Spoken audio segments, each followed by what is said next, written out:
Good evening, ladies and gentlemen, and a warm welcome to our fifth installment in the coaching series that is powered by BMF and BMF Western Cape.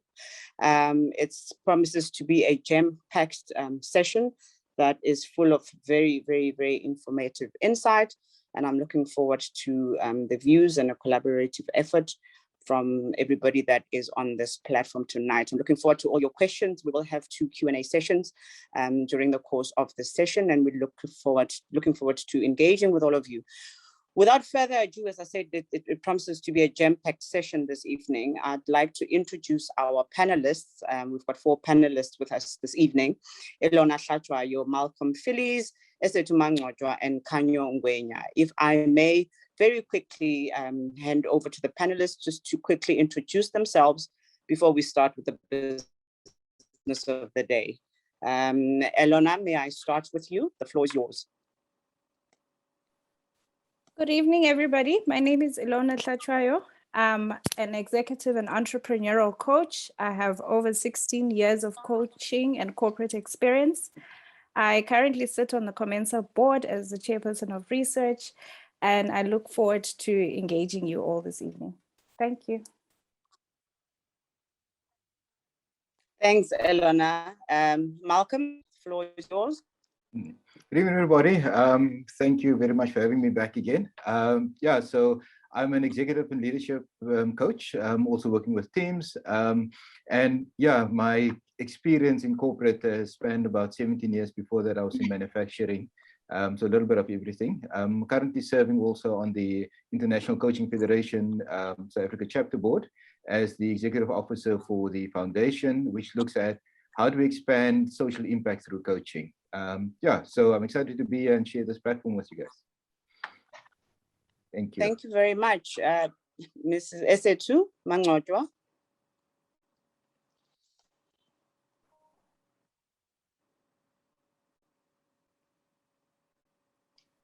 Esethu, are you with us while Esethu is trying to connect? Khanyo? Hi, good evening. My name is Khanyo Ngwenya. I'm the chairperson of the Century City branch. I've been with the BMF for almost 8 years. In the corporate and my background, I am working as office manager within the mining and geology space. I have about 10 years corporate experience. Thank you very much. Thank you, Khanyo. Esethu, are you with us?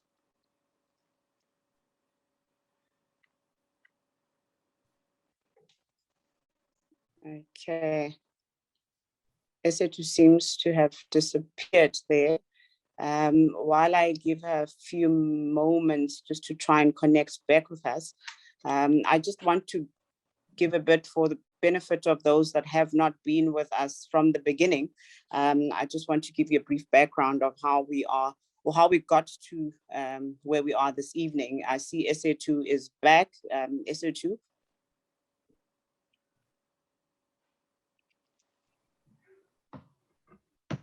Okay, Esethu may still be struggling just to connect.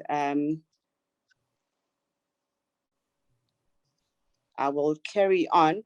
So as I'm saying, just in terms of a brief background, in our first webinar, we introduced our panel of expert coaches and the value proposition of coaching for developing leadership capabilities. On 11th May 2021, we covered the importance of emotional intelligence and knowing ourselves and others better as a key cornerstone of leaders. In June 2021, we introduced team coaching for enhanced team cohesion, high performance, and innovation. In July, we delved into the topic of organizational culture and how coaching may be beneficial to enhance and optimize a culture that enables talented individuals and committed teams to make the best use of their skills and potential. This evening, as I have mentioned, we are covering leadership and various leadership styles. And I see Esethu is back. Esethu, can I just give you a moment to introduce yourselves before I start with the business of the day? Thank you, Maloti. My name is Esethu Mangcwatshwa. I serve on the board of the BMF. I am a CA by profession. I currently work at the Land Bank. as the General Manager of Structured Investments, as well as the head of the CEO cluster. Thanks. Thank you, Esitu. Right, just getting straight into it, Elona, I will start with you. The first question I have is, with the many definitions of leadership, what is it, and leadership in reference, what is it for you in the context of the work you do, and why is it so important? Thank you. So I want to go with a simple definition of leadership, which is the active state of leading others, but also leading yourself, whether you're in an organization or outside of that. And I think for a South African context, I want to add that our leadership styles or our leadership needs have to have a humanistic principle underlying that. So it's maybe the human act of leading yourself and leading others. Okay, I like that you touch on self-leadership and leadership of self, rather, because, you know, in a lot of the times we expect, particularly in corporate structures, we expect to be led, you know, we expect the leadership to come from outside, and it's equally important, I believe, as you rightfully mentioned, that self-leadership, and I think that goes with being self-aware as well, is crucially as important in navigating through leadership in general, through the corporate space. Malcolm, I want to just unpack, maybe you can help me with this. What is the role of a leader, or within a leadership group? What is the role of somebody that is leading an audience or a team in your opinion? Yeah. So Maloti, so a key thing, just touching on to what Ms. Ilona just mentioned in terms of the leading. And the question is, what are we leading our teams to? And so leader or leadership group, their main focus is really to provide a clear and compelling kind of direction for the team to go into, or for the organization. They also need to be able to influence the organization and the support structures and whoever is in there to be able to align them to one particular goal and to say, this is how we go forward. Align them, help them to embrace whatever that vision is, help them to kind of support that particular vision, and also to provide the necessary resources and support in order for them to be able to do what they need to do to a large extent. Where the self-leadership also comes in is to say, for a leader, especially our senior leadership, is, am I able to be so self-aware that I know how to lead myself? If we can't lead ourselves, it's very difficult to lead others. So setting both a personal, professional, and organizational vision, and then being able to influence our teams to be able to achieve that. Yeah, that would be my summary of a kind of a reason what it is that we need to do. You touched on influence. I want to unpack that a bit, because, you know, as a leader, you come into an organization, or you've got a team that you need to manage.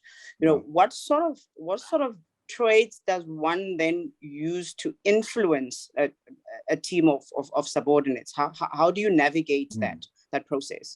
So you said something, a team of subordinates, and so that's a trigger word for me, sorry. Okay. And the reason why it's a trigger word for me is, if we're going to lead, I don't have subordinates, I've got partners.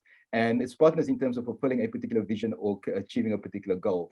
We are professionally equal and functionally different. That's basically where it comes down to, is that if I can treat you as an equal, as a professional, I get your buy-in. I treat you with the competence that I've hired you with, because I expected you to do that.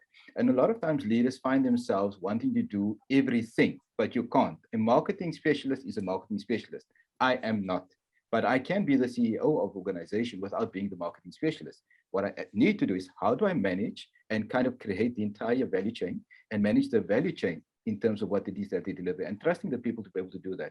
When it comes to influence, am I able, without force, and what's it, command and control? That's one organization, they said, command and control is still here.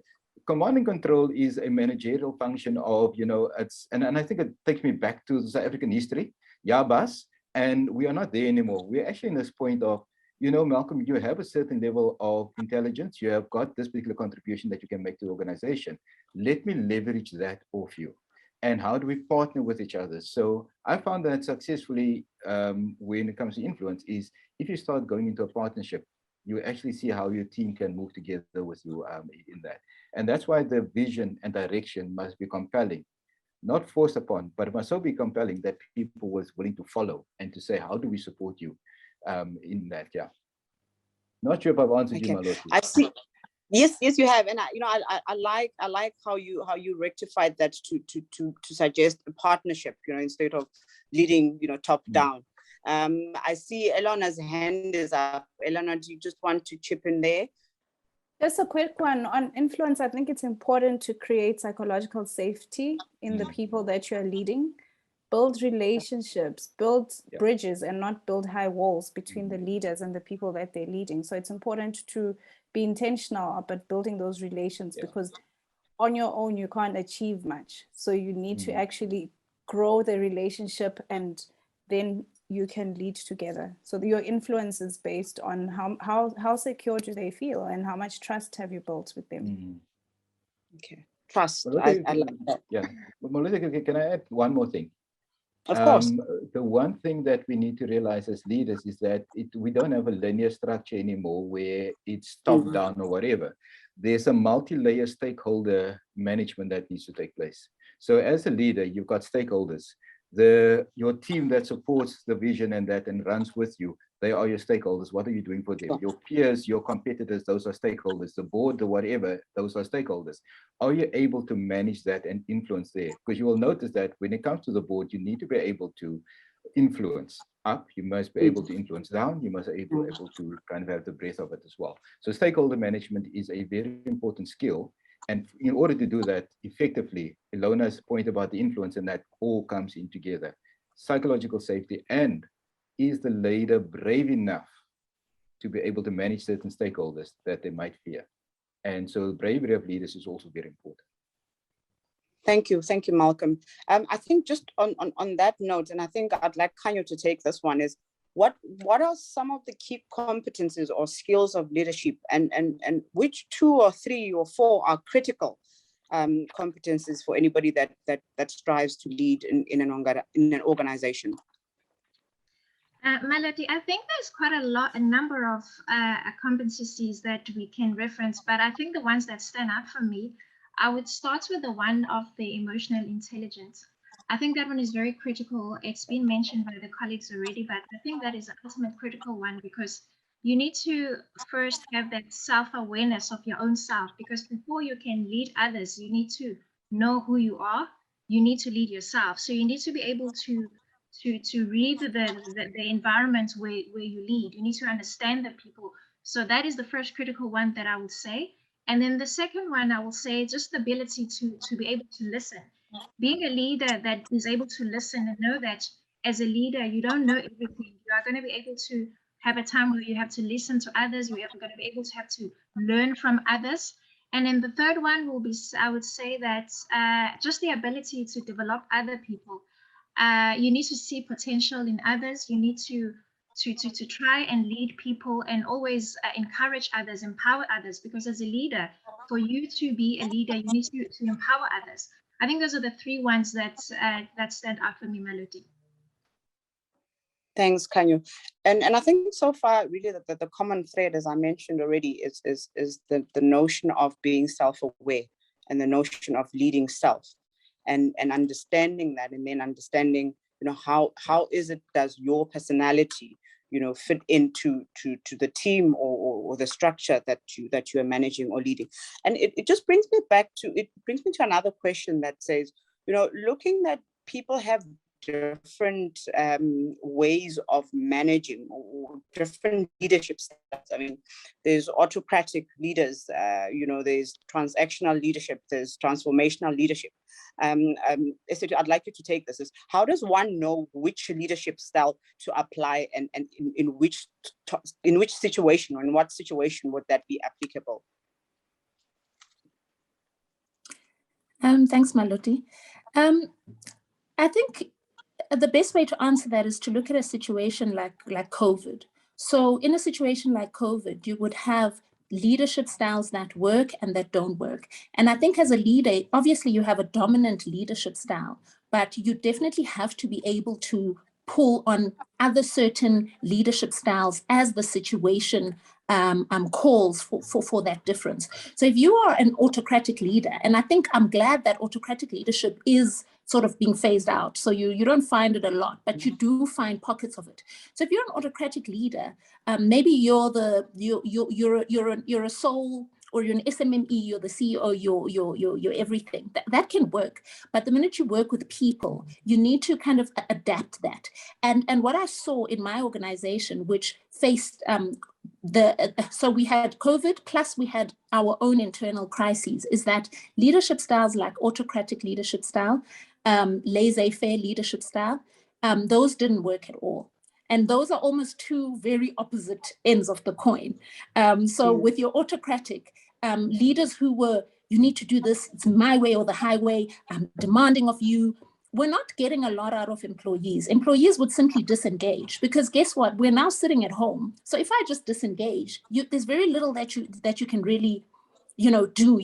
We're not sitting in the same office. So I saw leaders in our exco particularly who had that autocratic leadership style. It's either you're going to see mass resignations, which I have seen, and I'm sure the colleagues have seen a lot of organizations who've lost just a crazy amount of people during this time. And I think that is due to styles like autocratic leadership style. It also doesn't work in an environment where people are already feeling fragile. So I like what Kanyo said about psychological safety. I think that was Elona about psychological safety. And then Kanyo spoke about emotional intelligence.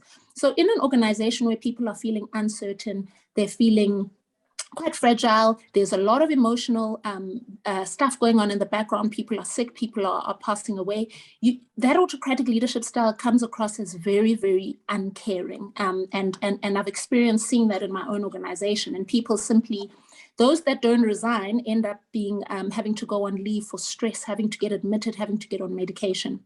Also laissez-faire, which is on the opposite end. In an environment, again, which is very uncertain. So people don't want you to be autocratic, but they also do want you to provide some direction.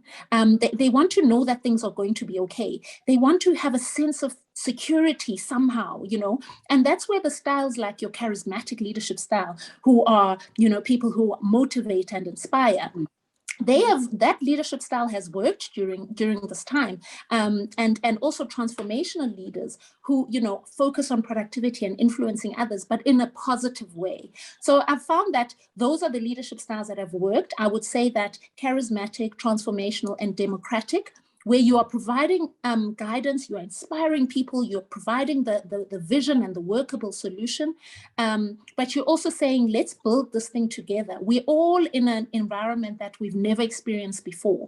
We're all uncertain, we're all afraid, but let's, I know I'm the leader, I have the responsibility to provide this direction for the organization, but let's do it together. So those are the three leadership styles that I've found have worked during this time. And whether your organization is facing just COVID uncertainty, or COVID uncertainty, which then leads to financial uncertainty, uncertainty around the sustainability of the organization. I mean, even as the BMF, we had to quickly adapt and move online, where we loved our gatherings. We absolutely loved to meet and network. And now we had to pivot and do that online.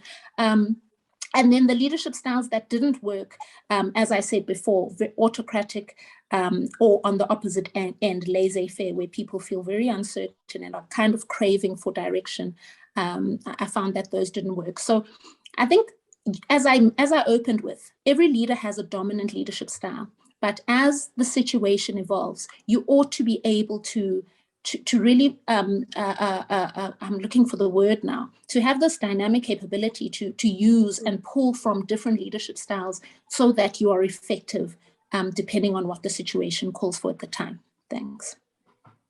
Thank you, SHU. I think from your response, what I can draw is the essence of being empathetic as a leader, and somebody that understands that in as much as you are leading an organization, or you are leading a team, it needs to be done in such a manner that's still humane, that's still humble.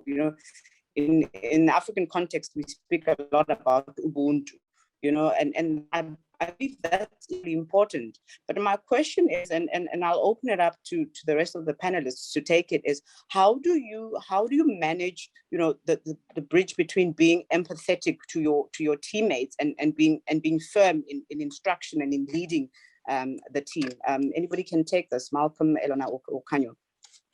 Yeah, maybe I can come in there because there's something that I just realized was, so we've got our traditional leadership styles, which are the autocratic and those things. And I think what we need is we need assertive leaders who's vulnerable enough to be empathetic and to be able to connect with their teams.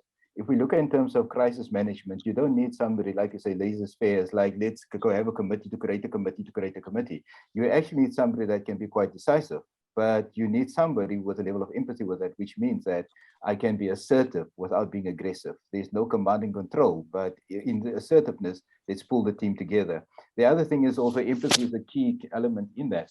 And the question is, how empowering is the leader?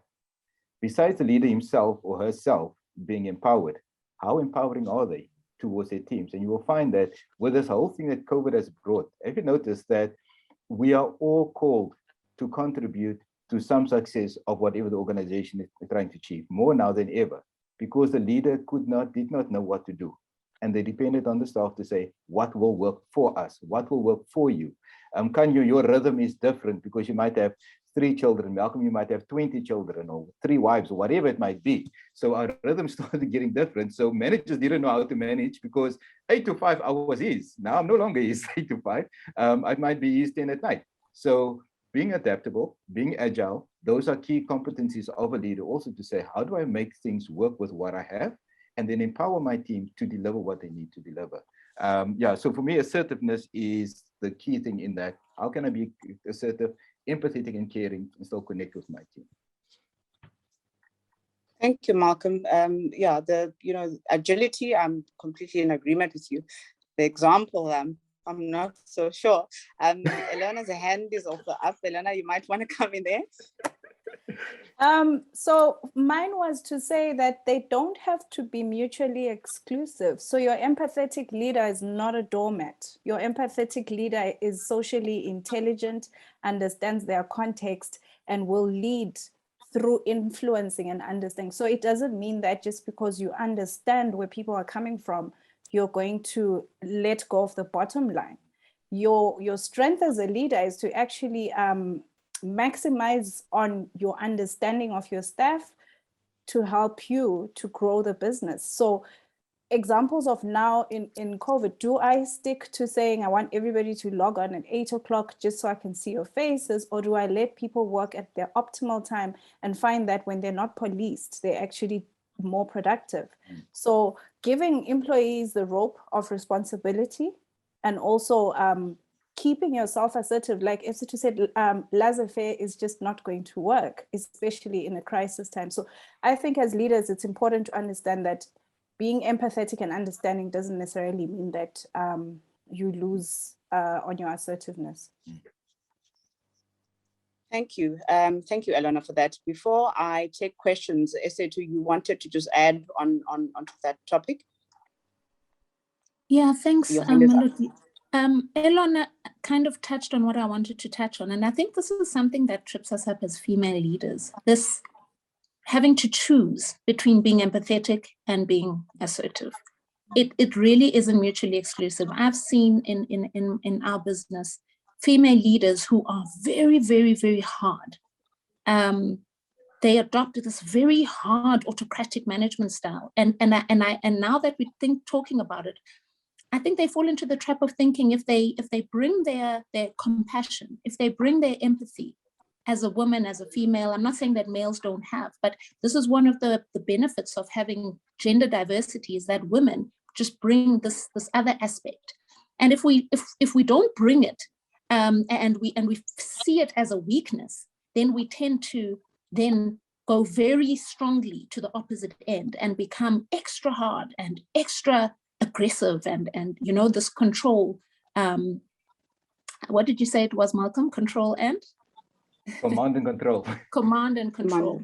And I've seen female leaders fall into that. I had an experience in a previous role where a female leader was actually fired because she so victimized an employee, where I think she was trying to be assertive and, you know, and it turned out to be a victimization complaint, and she lost it and she got fired. So I think it's I just like to echo what Elona said. It's not a choice between the two. the two can work together. You can be empathetic, you can be caring, you can be compassionate, but you can still be assertive, and you can still mobilize people around your vision, and you can still inspire people to deliver. You don't have to choose between the two. I think that's what I wanted to emphasize. Thanks. Thank you so much, SH2. I'll just quickly go through the chat box and see there's some questions and some comments there for the panelists. The first question from Michelle Barnes, I hope I've pronounced that correctly. It says, is leadership in this discussion referring to managers or senior individuals? Malcolm, do you want to take that? Yeah, I think in the context in what we speak, we're probably talking about senior leaders. We also talk about junior leaders. We also talk about middle management. We talk about all layers of management. If you have any responsibility of a team that you need to manage, including your own household and yourself, you will find that your leadership style is very important. And that for me, and we give formal and informal leaders. Formal leaders is the one with a title.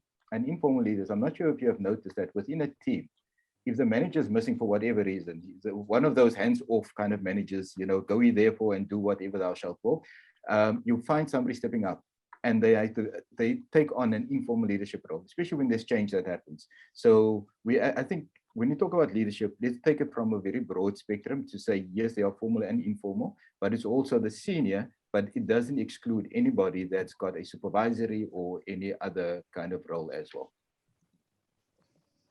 Okay, thank you, Malcolm. 2 comments and then another question. One from Akile said, this is true. It's very hard to delegate at times. And then Datemokadi says, you are on point, Khanyo, and colleagues on the criticality of emotional intelligence as a core competency of leadership. There's a question from Akile that says, how does one get authentic feedback on his leadership style and room for improvement? Is it feedback from colleagues, or how reliable are psychometric assessments? Elona, do you want to take that for us? She's a resident psychometrist, so she knows. It's a bit of a, yeah, it's a wow. Guys, like, you're putting me on the spot. So while I believe in psychometrics, I also think that the human conversations should not be replaced by AI and forms and things like that. So I think in your path to being a leader, you're already working on connecting with people. People will give you genuine and authentic feedback where there is no perceived threat.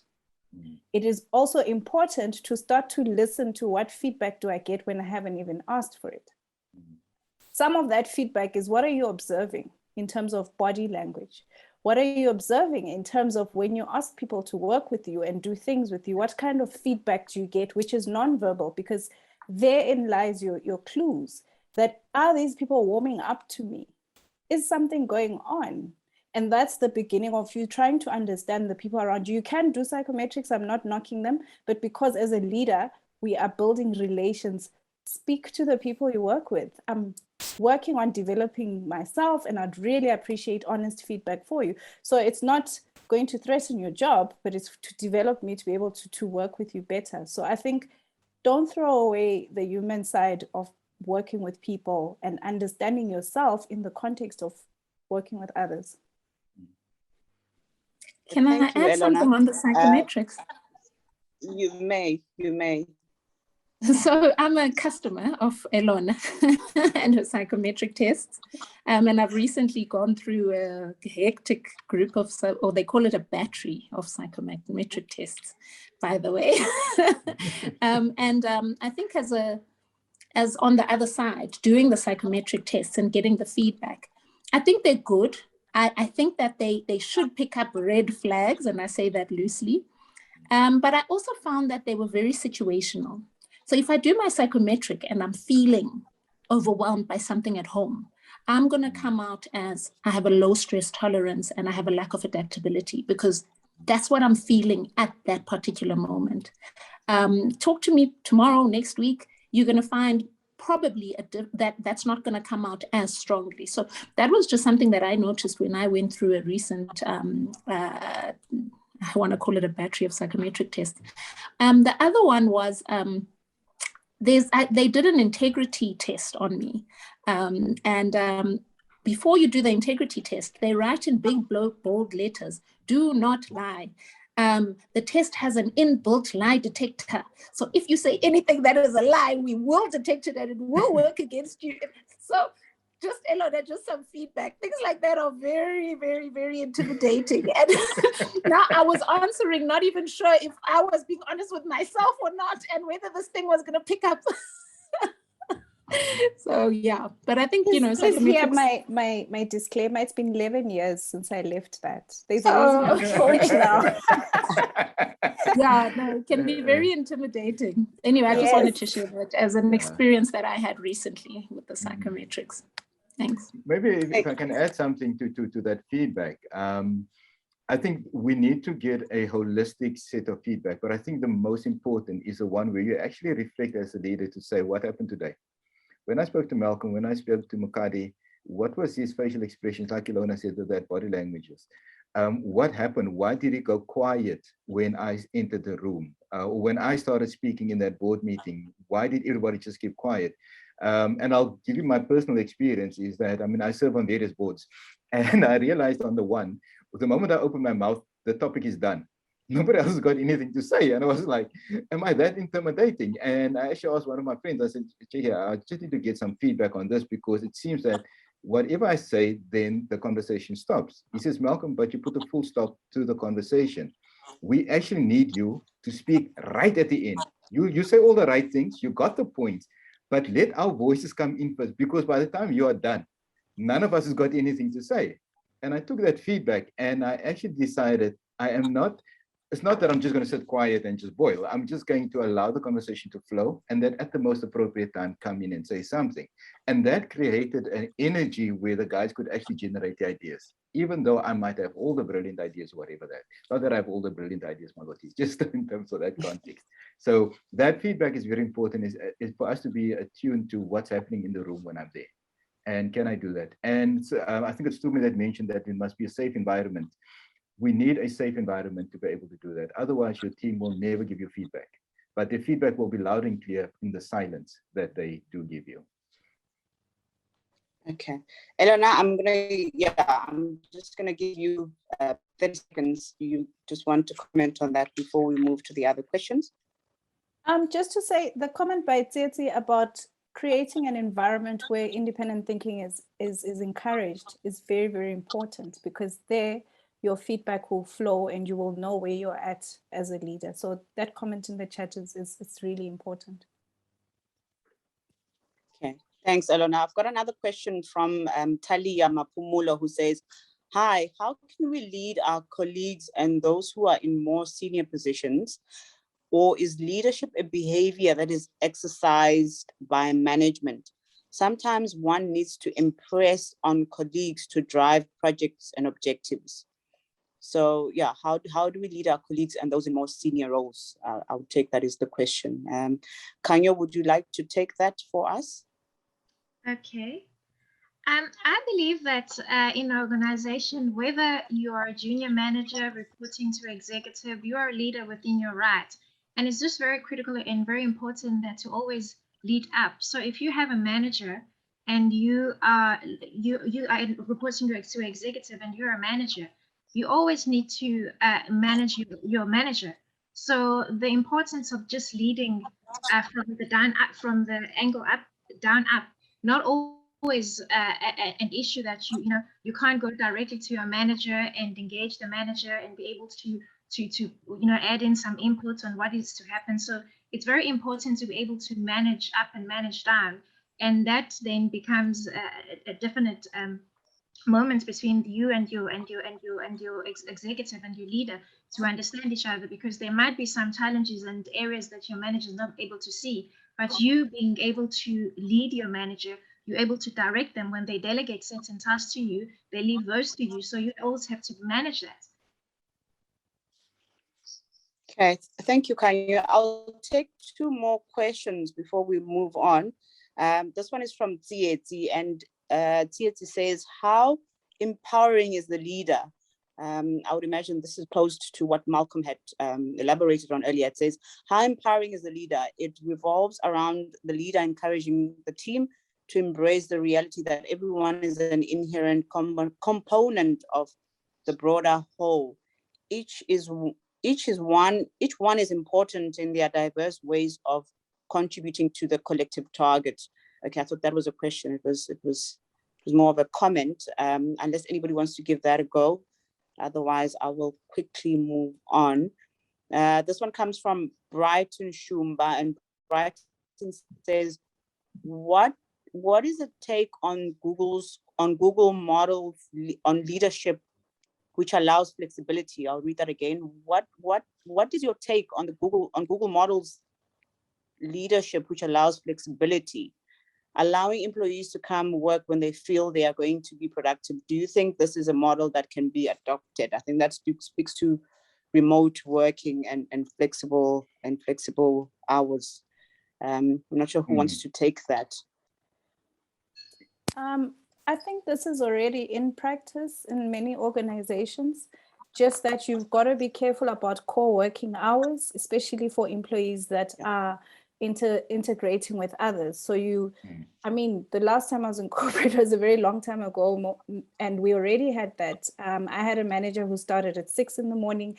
I started at 10 in the morning, but we had to agree on what type of hours are we going to work where we overlap, because it doesn't work that I'm working at midnight and I don't speak to absolutely nobody, but I'm feeding into projects that involve other people. So I think a balance is needed, but I think it's not just at Google, it is already in place in many organizations in South Africa, even before COVID.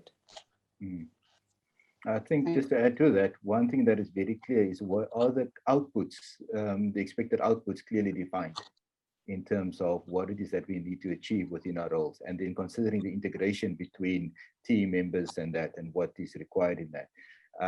The other thing is, do we trust our members enough? So when I left corporate, I remember I had one particular executive who did not believe that you were working if he did not see you. And I was so tempted last year, April, just to call him, how's it going with your team that you don't see anymore? It's like, are they being productive? And I actually chatted to each one of them, and they are actually saying we are more productive. Our sales are going up because there's nobody nagging us for anything. So when we adopt any particular model, look at what is appropriate for that. For a production line, as an example, we can't come in as and when we want to, because there's a production line that you need to manage. So what is the model that's appropriate for your organization? And then the people that you actually then recruit to be part of that model, are they subscribing to the same view? Some people are, I mean, I've worked with the health department, and some nurses, they tell me straight, no, Malcolm, I want to work night shift. I don't mind. I've been working night shift for 10 years. I really don't mind. And so they're in that rhythm where somebody else will say, night shift, never, who me? So get people that you know that can support the vision, the strategy, and the operational requirements of your organization that works for you. All right. Okay. Thanks, Malcolm. We're going to move on. We will get back to some of the other questions a little later in the session. Elona, this is for you. The question really is, besides formal education, you know, where and how does one learn these leadership skills? So in other words, how does, you know, in a context of coaching, how does coaching assist to sort of nurture such leadership skills? Okay, thank you. I think where it will be at its best is where you have a combination of a coach and a mentor, because there are some things that you're absolutely not aware of and you have no exposure, and this is where a mentor comes in. We recommend an internal mentor who understands the organization and has, you know, organizational currency to be able to guide. So the coach will be assisting you in unlocking that which you haven't accessed, unlocking your potential, helping you understand yourself in relation to others. But your mentor then helps you to implement it, helps you with even sponsoring you, giving you opportunities to try out the things that you've covered in coaching. So I think a integrated approach is even better, if possible, that the organization provides mentorship for developing young and upcoming leaders. And then your coach, on the other hand, holds you accountable, improves your worldview, and gives you resources to go read this. how do you internalize this? What happened in the workplace when you tried that? What are you learning from when things don't go well? Because it's not really that we just give the person and not help them to process the feedback from the environment. So coaching is not teaching in that we just tell you what to do. It is a personalized approach to work with the skills and competencies that you already have, the natural talent and the gift, and see how we can optimize that in growing you as a leader. And it's important to help a person to understand their authentic leadership style. And hopefully that the organization embraces that.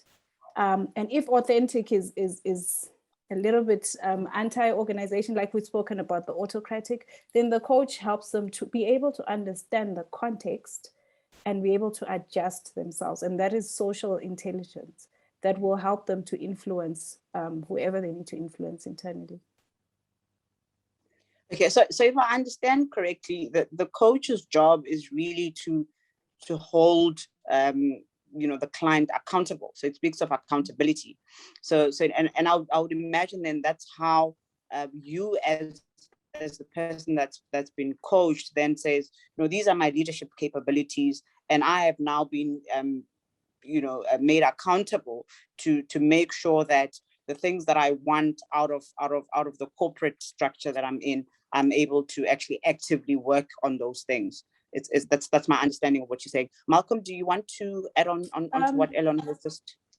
So maybe just not just holding you accountable. Some of what a coach will do is challenge your existing beliefs. So sometimes you sit there and you believe you don't have potential or you're not destined for this and that. And a coach will help you to challenge some beliefs which have come our way through possibly schooling or socialization, and help you unpack, who am I in this leadership journey? What can I do? And what are my limitations, if any?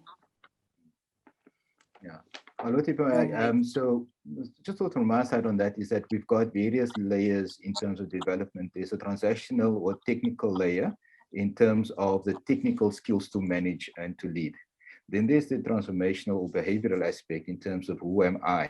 What is my flavor that I'm bringing to the organization? How confident am I to actually bring that into the organization to be able to contribute in that way? So all of those things, that's where the coach will come in, is to say, let's work on your behavioral, about your self-belief, your confidence, and all those things to be able to step up to the plate that you are able to lead. Sometimes we find leaders, they are in leadership positions, but they can't influence. And the challenge is, what are those conversations that they're having with themselves that's preventing them from influencing their teams? And that is where the coach starts unlocking to say, you've got the ability, or you believe that you've got the ability. What does it look like? And how do we bring it out? Yeah. All right. SO2, your hand is up. You want to just add a comment there? Yeah. So I think in addition, maybe to the coaching and mentoring perspective, I mean, BMF's actual tagline is developing managerial leadership. So your question was really, where do you learn these leadership skills? Well, it's core to what we do. And I think, there's a question about whether leaders are born or made. And yes, you do find people who are just born with a certain personality type where you can see that this child is ruling the playground from the time they go to nursery school.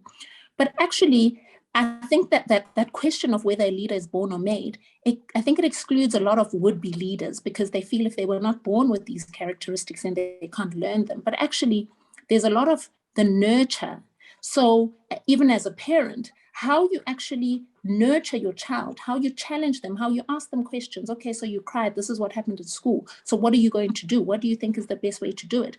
So as parents, we also have that responsibility. But then you then grow up and you get exposed to organizations like the BMF, where you've got the Young Professional Development Program, where you've got the Women in Power program. I've heard women come back from Women in Power absolutely transformed, where as women, we tend to be very hard on ourselves. So you may not perceive yourself as a leader.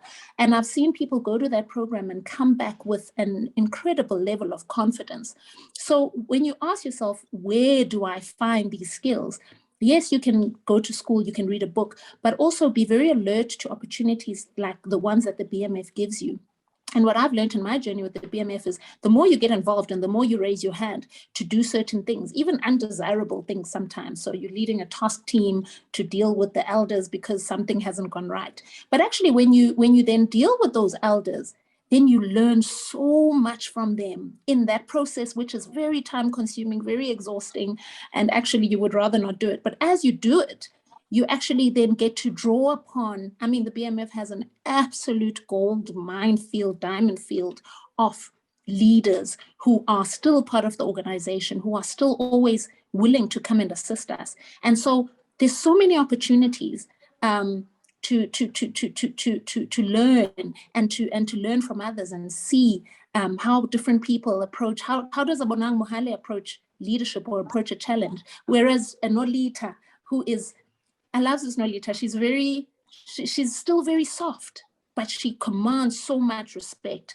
Then you've got Ubabu Soto, who's very charismatic, similar to Bonang Mohale. So you just start to, and this is the thing about networking. It's not just about, I went there, I handed out my business card.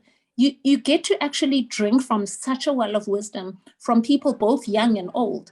And you get to take what works for you, because remember, you still have to be authentic, but you get to take a little bit from each person and then put it into this combination that feels authentic to you.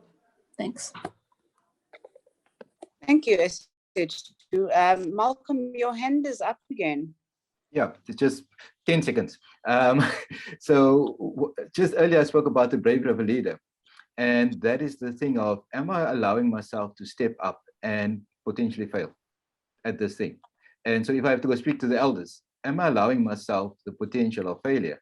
And that's fine, because if I can allow myself the potential of failure, I'm allowing myself the opportunity for growth, because you only fail and you learn from that failure and be able to move forward. And that's where we call leaders to step up to say, be brave, put your neck on the line and see what happens. And guess what? If your neck is not chopped off, we will help you to even go further in that. Our learnings can never go unnoticed. You will see that if you step up, you will be able to do it.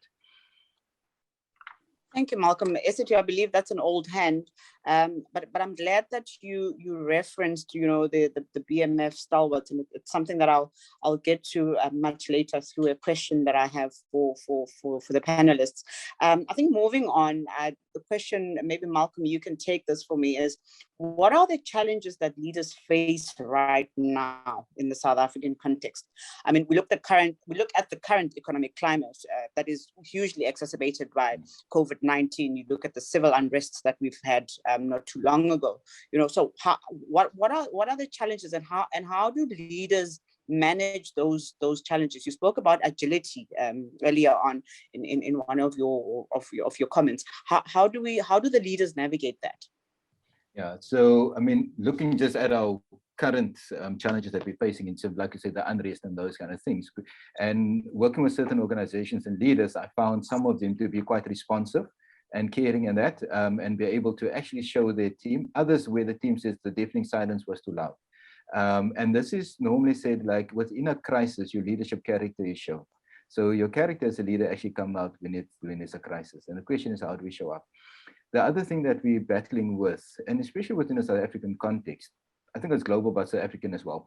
Remember, we've got our, I'm going to say, our affirmative action that is still in place, and our BEE scorecard in that. That is a technical thing. So we try to put the numbers right, but you can't get the numbers right if the attitude hasn't changed. So we're battling with some legacy issues where I still have a bias. I still have a way of saying, okay, fine, let me hire Ilona, but she will be good in that space there. So can I be more inclusive? And when I say inclusive, I also talk about the intergenerational inclusivity. We've got 19-year-olds working with 60-year-olds now, all in the same workforce. So if you look at your interns that you're bringing in, then you look at those who do not want to retire yet for whatever reason that might be, and we love them. The question is, leaders are battling to bridge this gap and to say, how do I manage this? The other thing is also, you'll have a leader of 35 having to manage a report of age 50 as an example. Somebody's got 20 years experience or exposure to that particular company, and you're coming in the other day. So those kind of leadership challenges that we do face is that now I'm being led by somebody who's younger than me. Previously, the old man managed me, and that was fine because I understand his level of wisdom and things that he had. So from a cultural perspective, and I'm talking about organizational culture, that has shifted completely.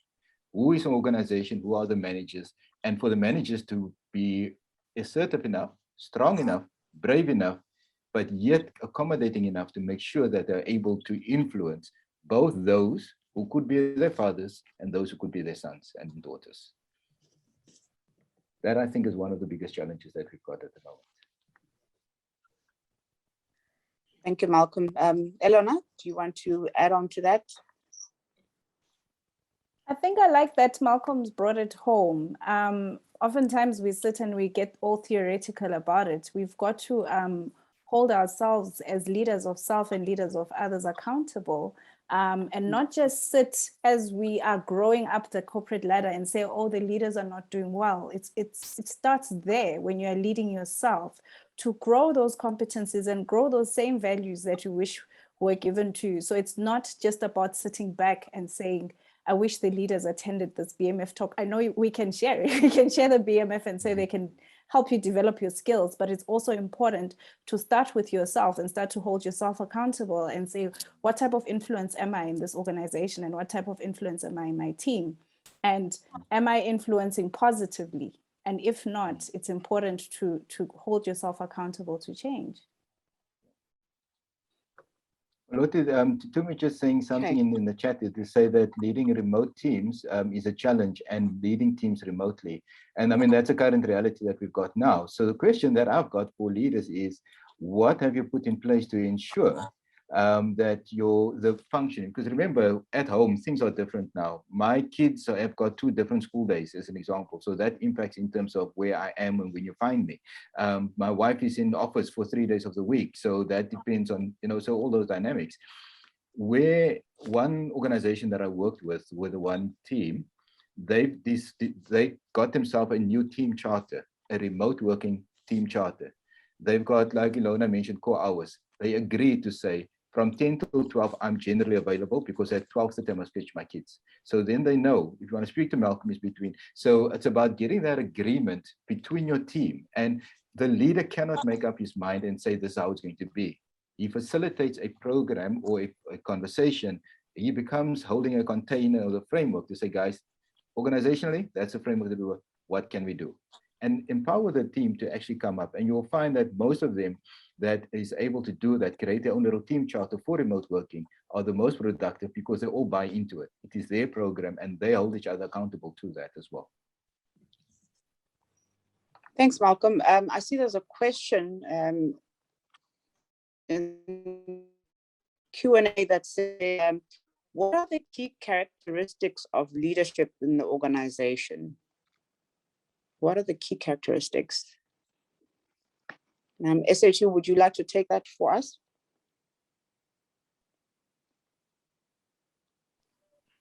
In which organization?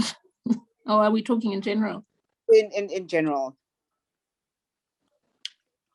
I think it's a very broad question to say, what are the key characteristics of leadership in the organization? I think Kanyo had a question about what are the key competencies of leadership, where she mentioned the items like empathy, and Ilona mentioned about creating a psychological safety. I think the way one would answer that is, of course, there are key competencies of a leader.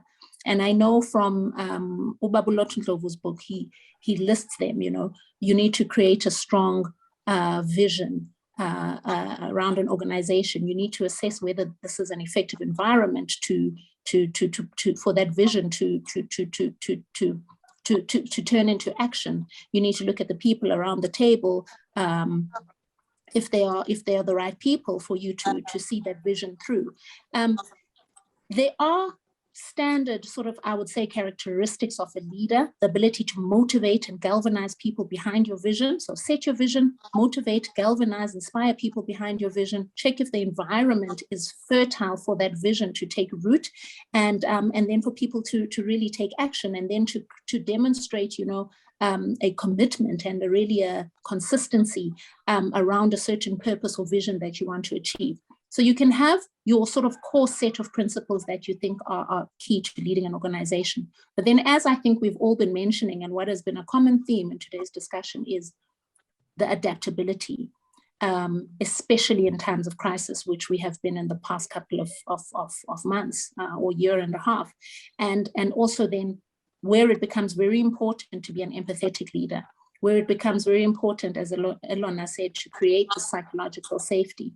So where it becomes very important to just reassure people, to be a leader that people can look to for reassurance and just that psychological safety, which is a very important word. So yeah, I think the way I would answer it is you have your core. This is what I think are the capabilities or competencies of a great leader. But then number one, the environment dictates how you adapt that. And number two, your own personal touch and style, I think would determine how you sort of mold that to fit the organization, but also to fit yourself. Thanks. Thank you, Esethu.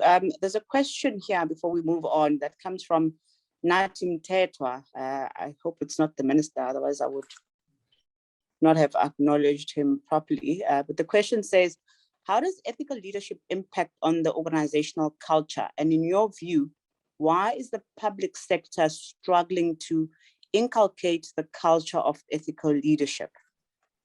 I'm not sure who wants to take that question.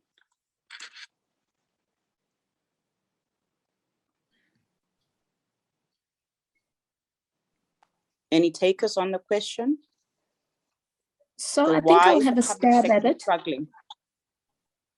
I think I'll have a stab at it. Look, the reality, Malodi, is that there's a tone that is, and it sounds very cliche, but there's a tone that is set at the top. And so, you know, what we see in South Africa is a country that is coming from an era where ethical leadership was not a priority, if I can put it like that. And the culture at the top of the organization, and by that I mean the leader, has kind of sunk through to all levels of government. So you see it at national government, you see it at provincial government, you see it at municipal level, you see it at district level, where personal gain, literal personal gain, has become the main driver. And when personal gain becomes the driver, it's very difficult to then hold on to this ethical and effective leadership. And, you know, once they say strategy eats culture for breakfast. So once that culture is inculcated in an organization or a government, in this case, we've got the ruling party being the majority in government anyway. And you see how difficult it has been in the new dawn to work through that and get that culture out of the organization, because culture really, really takes root, and it takes, you know, change management specialists, it takes a new leader, it takes time. You need to, there's people who are still in the system who are from the old culture. So that's what government, I think, or the public sector is really grappling with. We recently, as the board, did a course, board of BMF, I mean, did a course about being director, certified directorship course with the Institute of Directors of South Africa, or IODSA. And they used to talk about effective leadership, boards must be effective, boards must be effective. Now, boards must be ethical and effective. So we can never, the ethical part is becoming such a big thing just in society. And you know, I think as a society, the way to inculcate a culture of ethical leadership and ethical living, I remember speaking to someone who said, you know, it's funny how in South Africa drunk driving is normalized, because in I think it was Australia or whatever country he was from, he said, do you know that if you drive drunk, you will not be, it's not about being caught by the police, you will be shunned by your entire community. It's so frowned upon that you don't even think of doing it. And those are the cultures that one has to inculcate in an organization, in a government, in a society, so that you almost police yourself. Otherwise, you know, it's very difficult to change that culture once it takes root. So I think that's what the public sector is grappling with. But I do think that there is a concerted effort by the current government to change that, and it will take time. It will take a lot of time, and we're going to be disappointed a lot of the times. But I think that once you recognize the problem and you take the concerted steps to change it, and people see consequences, because that's another big thing, people see consequences for unethical conduct, then I think we'll start to see changes. Thanks. Thank you, SH2. Yeah. Yes, Malcolm, you may. So just to add, and I think she kind of ended on the right note there, is about consequences. And the question is, do we actually measure, define, and then measure, and then have an accountability in terms of consequence for our code of ethics? And the question is, if your code of ethics is just a piece of paper, something that you sign an appointment, and it got nothing else to that, remember, people will only do things that they believe they can get away with. And consequence management is a big thing which we are lacking in a lot of organizations. I know within the corporate sector, it's very difficult because you've got an entire process, and then managers are afraid of the process. Self-preservation kicks in. So when I see Malcolm doing something, because self-preservation for me kicks in, I will not say anything about what Malcolm is doing. Or Malcolm has got this over me and those kind of things. And that's just how the system unfortunately works at the moment. But we need that one brave soul that's going to say, I'm willing to step up. I'm willing to say, take the risk to say, I need to speak out against what there is and take the step to do it. Thank you very much, Malcolm. There's Elona and SH2 that want to just give some comments there. Elona, I'd allow you to go first. Okay, so I wanted to speak to that. Sometimes it's great to write a policy, but we need to speak to operationalizing our policies. What does it mean to even the cleaner, the receptionist? It shouldn't be a concept that's not tangible. It needs to be an operational thing, that ethical leadership of self, others, and everything, whether you're being watched or not. It should not be a concept that remains in our server, where our policies sit. So as we write these policies as leaders, we need to think of, what does it look like in practice? What does good ethics look like? And communicate it that way. And not just write this, apologies to the lawyers, but not just write it in legalese and nobody actually understands it and it's open to such interpretation. Make your policies so accessible and use positive reinforcement, reward the ethical behavior. Don't just wait for the time where somebody's unethical and then something happens. What happens when people are being ethical? Is there even a benefit for being an ethical employee in your team, in your organization?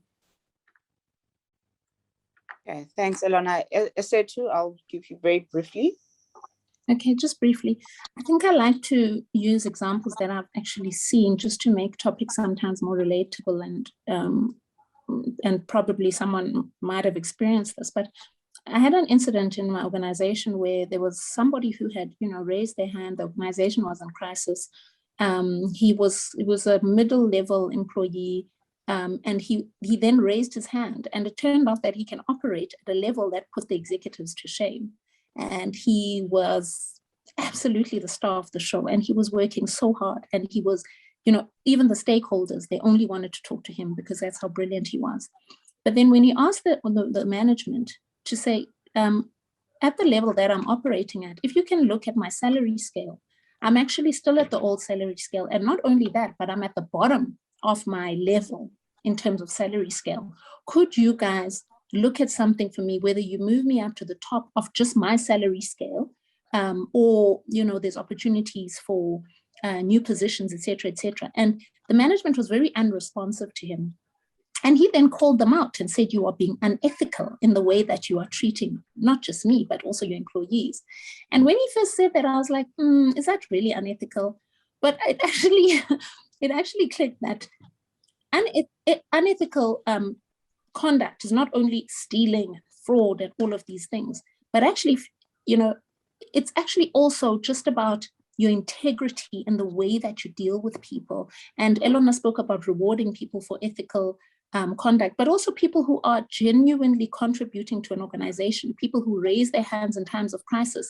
And then when they bring to your attention that actually I feel like I'm being I'm being underpaid. Could you look at maybe adjusting my scale? And then the leadership goes absolutely quiet. That is also actually being unethical, because you are actually taking advantage of that person. And I think in times of crisis and et cetera, it's very important. It's very easy to take advantage of our employees. We want everything that they can give. Yes, help us. But then when they ask for what is reasonably a reward or an adjustment of a salary, we totally ignore them. So I think it's the ethical question is broader than just, did you commit fraud, did you steal money, etc. Thanks. Thank you very much, Esetu. I'll quickly move on to the other question that I'll direct to Ukhanyo. And, this speaks about Black or African leadership style. What does that look like? And is there room for it in the corporate world? I mean, I speak in reference of, our very own BMF leadership stalwarts. I speak about Mrs. Nolita Fakute through her book, Boardroom Dancing, where she mentioned that umuntu ngumuntu kabantu. That Mohale mentions that you lift as you rise, So how does African leadership, and you can unpack this probably through a BMF context to say how is that looking like now, and how is it set to look like going forward? Yes, thanks for the question, Malati. I think firstly, let me just give a distinction between African leadership and South African leadership. I mean, when we speak about the context of African leadership, we always understand that the character is very different, because I mean, when we speak of African leadership, it's always characterized by forceful leading. It's leading with the iron fist, holding on to power, not being accountable to the people that you lead. But in the South African context, then it kind of differs and changes a little bit, that it becomes more like a democratic sort of participative leadership. I mean, gone are the days where executives were off limits, where you couldn't go to your executive, your manager, and engage them on a particular matter or be in contact with them. Those hierarchies that we had previously no longer exist, and they've been kicked away. So you can speak directly to your executives. So what I can just refer to is that in the South African context and I think in the BMF context as well, we are more of a democratic participative leadership, where you are forming part of a team. Even with your executive, you are always engaged, you are always included as a team. There's open communication. It's encouraged to engage the leaders. You're able to give feedback and take feedback. Your inputs are always valid. So, and also in the context of Bonanga or Stalwarts, where he speaks about in his book, The Lift as You Rise, and just the importance of knowing that before you can ascend and be a leader, you can only be judged or be measured by how many people you ascend with. So the higher you rise up, then it allows you an opportunity to lift other people as well. So the higher you go, the more people that you lift. So we're lifting as we rise. And I think that is just in the South African as well as the BMF context. And thanks for the question, Melody. Thank you, Khanyo. I like how you speak about dismantled hierarchies. There's also the notion of, back in the olden days, there used to be the concept of the elderly is always right.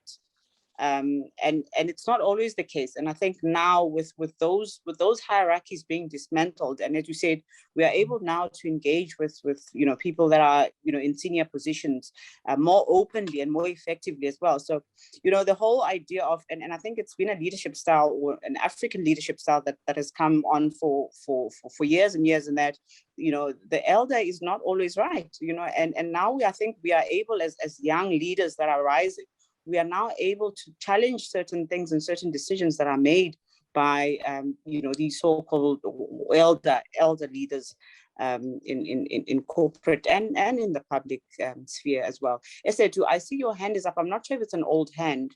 Okay, that must be an old hand. Elona, do you want to add to that very quickly, please? I just want to say that, and it's going to touch on that age thing and the elders.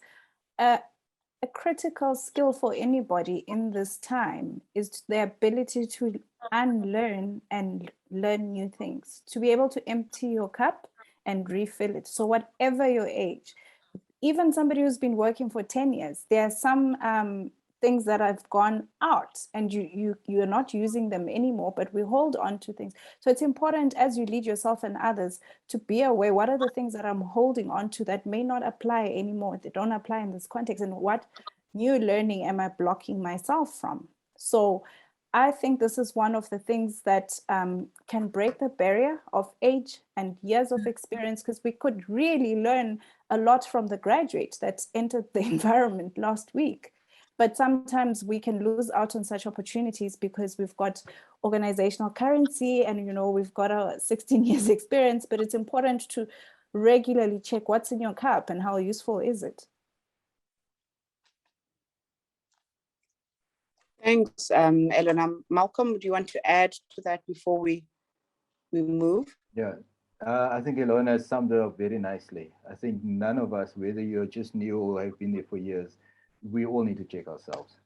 And I think it's the appreciation of the diversity that we find that will make a difference.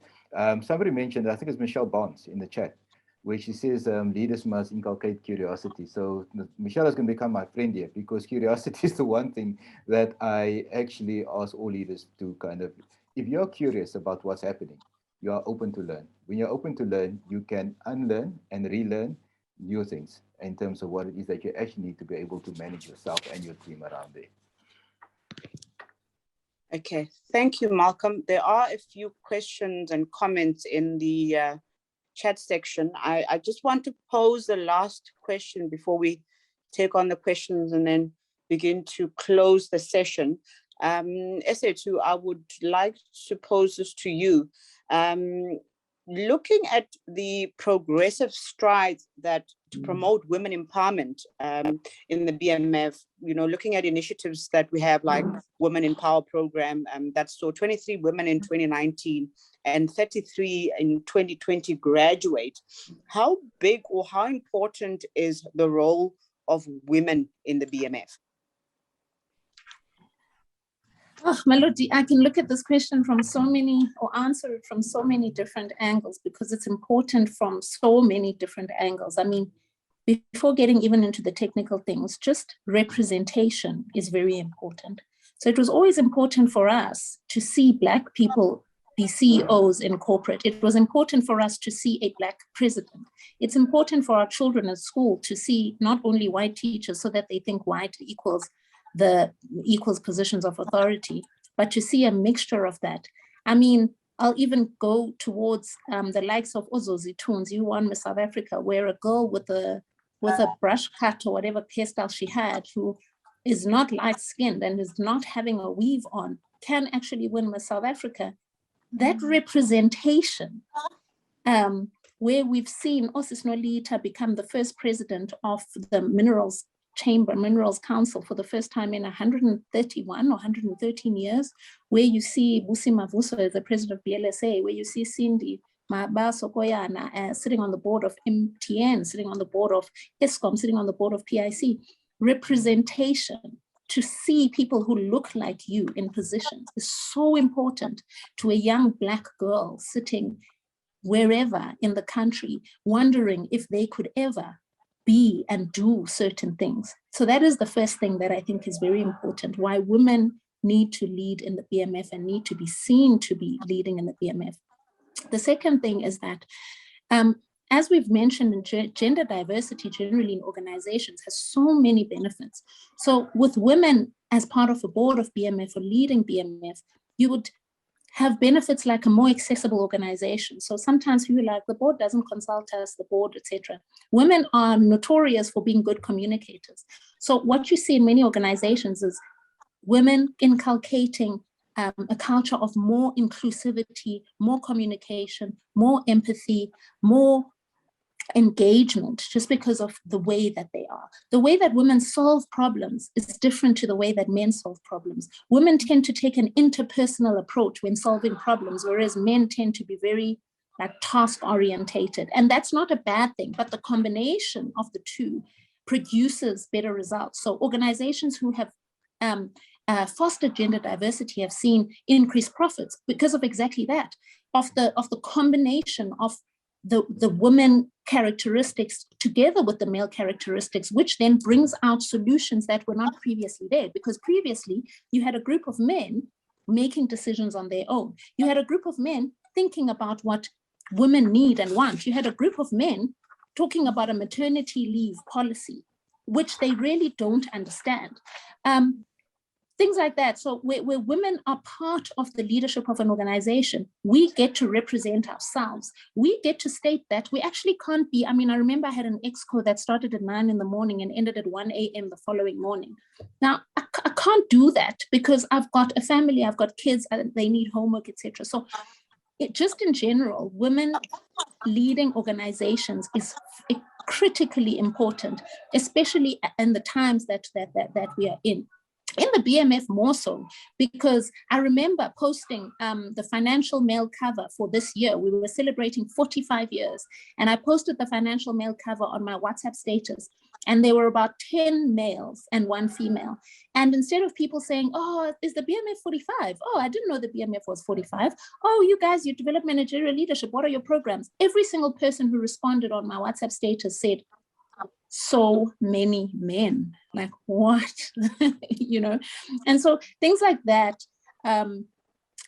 is why we need women to start leading in the BMF, so that we can foster that inclusivity, so that there can be representation, so that the young YTDP, the student chapter girls who sometimes call me and say, Sis Essed, we want to talk to you about this or that, so that they can have a Sis Essed to speak to. And not just a panel of males that they can't relate to. So, I mean, I like to answer questions maybe in a personal way that is relatable, as I've said. I've had a student in Port Elizabeth reach out to me and ask me about, you know, can you help me with my interview? I'm going for an Ellen Gray, whatever it is. And then the next week we were talking about, you know, just personal issues, just how heavily burdened she feels. And I could share about how heavily burdened I feel actually, whereas she looks at me and sees this woman who's made it and has it all together. And we're able to bridge that gap. I think Elona spoke about building bridges. We're able to bridge that gap so much more easily because she's talking to somebody that she relates to. And that's the importance really at a very fundamental level of having women in leadership positions visibly leading in organizations like the BMF, besides all the benefits of the new innovative ideas, what it does to the bottom line of most organizations. But just to have a young girl sitting in Port Elizabeth, struggling with her academics, struggling with family commitments and pressures, to see somebody who she feels she can reach out to and speak to. And women are also pretty good mentors. I don't know, Elona and Malcolm, if you'll agree, but I think we just have this relatability. And I think it's very important for a young girl to be able to have an essay or a Khanyo to speak to, because they probably feel too intimidated to speak to an Andile or a Lois or you know, and they also probably feel like they just won't understand. So I think I'm speaking both in general and for the BMF itself. It can't be only, you know, Usis Nolita is the only person who people get to see in all of these positions. And similarly, I think in corporate and in boards, we need women, especially young women. That's one of my bugbears, because I understand that we've got the usual suspects. We've got Osis Sindamabaso, who I absolutely love. But you find now we are recycling. So it's not only a female thing, but now it's an age thing as well. So when are they going to lift as they rise, as what Babu Bonang says, and say, we want to create the next layer of female leadership so that we can have a constant pool of female leaders. And I think we need that in ExCos, we need that on boards, we need that in BMF, we need that in BBC, we need that in BLSA, in WUSA. I saw they just appointed Babu Bonang, who I love with all my heart, and Adrian Gore. I think they need to learn from the BMF, where we have a policy that if the president is male, the deputy must be female. If the president is female, then the deputy can also be female. So I think they need to borrow from some of our policies where we are really intentionally fostering gender equity, not equality, sorry, gender equity. Thanks, guys. Thank you so much, SA2. I'll give each of the panelists 10 seconds just to add on to what SA2 has said. I know it's quite an important question that I posed there, and I would value all your input on it. Malcolm? It's not because I'm the only male here that I must. I'll end up with the roses. So I'm in full agreement in terms of the blend between male and female. And the reason for that is, and I like the whole thing about the age issue, like you say, the usual suspects that we're recycling. We need to look at diversity from a organizational perspective in terms of what is it that we're trying to achieve and what we need to be effective within our communities. Not every person can speak to just any person. And so somebody needs an Iseto and a Kanyo to be able to talk to that will lead them. Their journeys was also different. Kanyo's journey is different through to mine, through to Maloti's. And so somebody needs to identify with that journey. And that is why we need that diversity. The other thing is about the age. We tend to recycle, but when you recycle the same ideas. And the question is, isn't it time for us to bring in new ideas and to be able to step up, is to say, let me listen. I've got a 10-year-old son and a 16-year-old daughter, and I can tell you what I learned from them at times in terms of reasoning is more profound what I learned from senior executives. Because just the way they think, and they will bring a dimension to say, in this day and age, yeah, daddy, your dad jokes is there, but this is how we're thinking now. So we need to make sure that we are actually we're able to listen to the young ones, because guess what? There's wisdom and they understand how to prepare the way for their peers and for those coming behind them. Thank you. Thank you, Malcolm. Elona, you may give it a go, and then immediately after Kanyo, you can just give your input there. Thank you. I think what's come through strongly for me is that there's a big need for experiential learning. So perhaps a challenge to those who have capacity, continue to open doors, just like SA2 has said, be available. We're not saying 24 hours, but be the person that encourages the young leader that feels, I'm never going to make it there. Be vulnerable, share your journeys. I mean, we sit and we watch and we think, oh, they just woke up and left varsity and became executives. Sometimes the limiting beliefs that we find in our clients as we coach is because they just exclude themselves before they're excluded. So it is absolutely important. I think I challenge the BMF that continue the work that you do in mentoring and lifting others as they rise, because some of the people don't get excluded. They self-exclude because of the belief that I'm not destined for this success or I'm in the wrong space. So we all know about imposter syndrome, and it doesn't start when you're at the top. So let's continue to reach out and lift others up as we go up. Thank you. I think mine is just a line of departing words about leadership, that leadership is not a destination. You can never say that you have arrived at a leadership stop. So leadership is just a constant journey that takes a lifetime to master.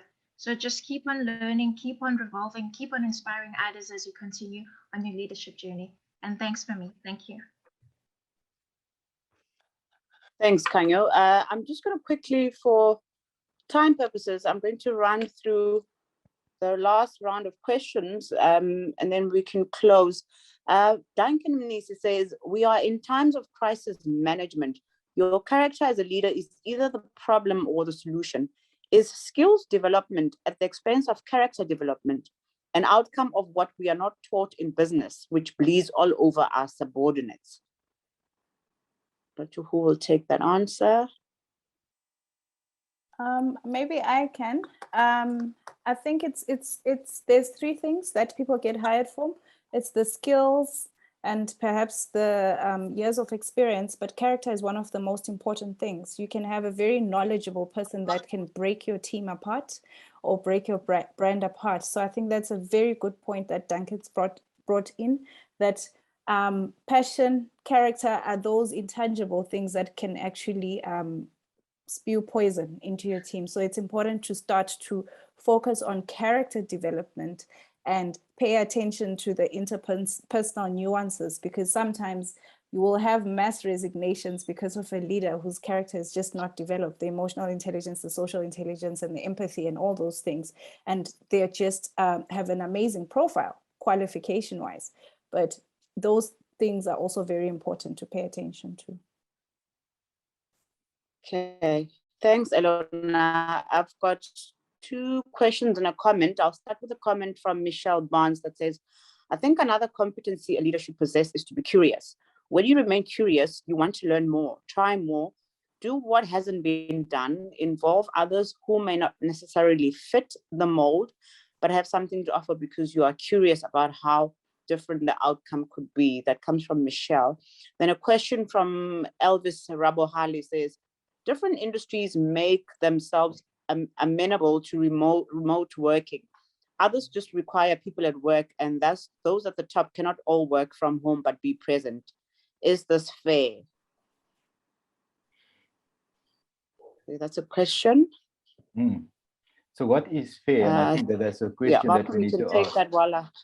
Yeah, what is fair? And I think, I mean, with COVID, what has happened? So I've worked with some clients in the retail sector where the administrators took turns because there was no laptops to come into office and the management was working from home. Question was that fair? The question was the shop assistant required to come home, but the management in head office could work from wherever they wanted to? Is that fair? I think it's a cultural thing where we need as an organization determine what is fair for us and how do we kind of include that. And that's why for me, shared leadership is very important. So we can have leadership on the top and only with one person, or we can have shared leadership where we say, how do we come up with a solution for what is appropriate for us as a unit, for us as an organization, for us as a team. And a lot of times we do a lot of culture surveys and all those things, and it kind of parks with the conversation. Whereas your team is actually the fact that they give you feedback, they know what the solution is to that feedback. And it's about actually engaging with them and say, let's try what it is that we can do. So the fairness thing is a very subjective thing because you will always feel done in based on where you are at. And the question is, how do we bring that together and what's the conversation that I'm having with the relevant people? That's just in my 2 little cents. Okay, thank you, Malcolm. I'll take 3 comments. One is from Talia that says, Malcolm, self-preservation is a key reason why unethical behaviors thrive. We need to drive awareness continually, incentivize ethics, and penalize unethical acts. The other comment comes from Mlulamisi that says, I agree that we need more women leaders. Women leaders must not do the same mistakes of excluding women in decisions and policies. They must be inclusive in their approach. Then the last comment from Glenda says, absolutely, SA2, it's time for women to lead the BMF. Embarrassing that we've allowed men to lead for so many years. Ntate Mokadi, I note your hand is up. If you still have a question, I will allow you to pose your question or comment, and then I will ask the panelists to give closing remarks.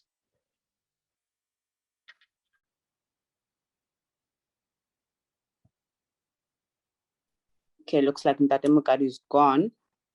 Okay, 30 seconds each, guys. Closing remarks. Elona, I will start with you. Thank you. One of the key learnings that I can give to anybody is that take your career and your career development into your own hands. It is important that you are an active driver in your career and not sit and say, I'm not being promoted, I'm not being a leader, and so on. Start to lead yourself, develop yourself, approach people, network, attend all these things where you will grow. And don't just sit back and say, because I have 10 years experience, I'm now ready to be a leader. It starts at the very bottom. On the first day, you start to set your intentions and then align your actions to that. Thank you. Kanyo? I think mine will be just to say that as a leader, just continue driving the importance of inspiring your team, spending more time engaging your team, learning from them, allowing them to learn from you, delegating work as per their strengths, and just continue engaging your team, and just allow the time that at times you will be distracted from your to-do list, but to focus to helping your team whatever they need. Just have that clear, open communication where your team can come directly to you and engage you as a leader. Okay, thank you. SA2? I think for me, I think one of the books that I absolutely love is by Sheryl Sandberg, as she says, Lean In. And I think as women, one thing we need to be very aware of, and I love to spread this message because we need to be self-aware of it, is we sometimes hold ourselves back by lacking confidence, by am I ready? So you read a job spec, you meet 80% of it, but you won't apply because you don't meet the 20. Whereas a man is exactly the opposite. They will meet 50% and I'll figure out the other 50% as I go along. And they'll apply for the role and they'll get it. And you will be infinitely more qualified, but you will have held yourself back because we have this thing, we're not ready, we're afraid of failure. Some of us are afraid of success, we just don't know it. So let's not hold ourselves back. Let's be very aware of the times where we hold out. So it's okay when men are not giving us the space, that policies don't allow for women to rise, etc., etc. But the one thing I just want to mention to women, and I want to leave you with just to ruminate in your mind, sometimes all those things are in place. And we are the ones who hold ourselves back because we simply lack the confidence. What is it called? Not double think. We second guess. We second guess ourselves. And we sometimes people have opened the space. They've set you a seat at the table and you just don't take the seat because you're second guessing yourself. So as ladies, I want to just end by speaking specifically to ourselves. Let's be confident. Let's raise our hands. Let's take those risks. And let's lead, guys. Let's take our positions in society, in leadership, in government, in civil society, and it's time for us to lead. Thanks. Thank you so much. Is it last but not least, Malcolm? Yeah. So firstly, thank you very much again for the opportunity to be here. And just kind of linking on to what she said now is that we need to be brave as ladies. We need to be brave as ladies, and then also we as men, we need to be brave enough to say, guess what, we need our ladies with us, and actually be inclusive. It's not that we give them permission to be there, it's that we are creating the space, their rightful space to be there. The other thing I wanted to say is that you need to be the leader which you wanted as a leader. So if you wanted somebody that is empowering you, if you wanted somebody that creates a space for you, be that leader to the team that is working with you in order to fulfill the vision that you've got for your organization, for your department, whatever it might be. You can only lead in the way that you have been led, but sometimes we need to break that cycle and say, I'm going to lead in the way that I would have liked to have been led. Thank you. Thank you so much, Malcolm. I think my parting shots are brief. I think we are starved of ethical leaders in many spheres of this country. And I think it's through engagements and informative sessions like this one that we will then be able to set ourselves forward, as Esetu says, and be visible, to say we are available, we are ready to lead as a BMF, and we do have structures in place to make sure that both women and men can advance in leadership roles within the corporate sector and in the public sector for that matter.